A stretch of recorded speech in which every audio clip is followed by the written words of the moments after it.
ابراہیم علیہ السلام نے جدو اپنے باپ نو تبلیغ فرمائی اس موقع تے بھی فرمایا جدو باپ نے ابراہیم علیہ السلام نو دھمکایا ڈرایا تے گھر چھوڑن دا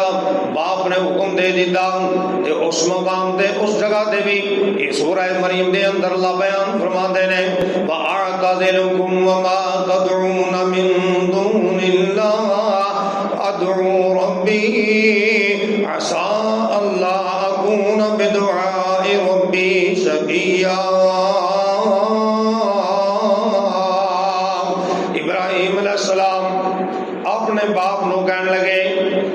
کہ جنہاں دی تسی عبادت کردے ہو میں انہاں نو چھڈ کے جا رہا ہوں، تہاڈے گھر بار نو چھڈ کے جا رہا ہوں۔ میرا رب میری دعاواں نو قبول کرنے والا ہے، میرا رب مینوں مایوس نہیں کرے گا۔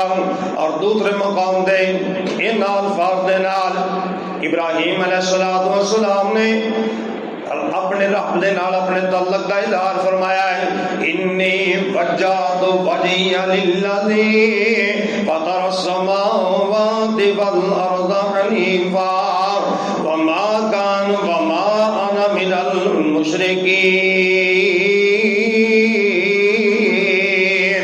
ابراہیم علیہ السلام فرماندے نے میں اپنے رب دے نال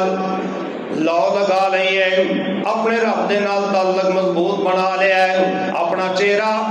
میں اپنے رب دی طرف کر لیا ہے جو آسماناں تے زمیناں دا پالن پیدا کرنے والا ہے، اور میں مشرکاں دے وچوں نہیں۔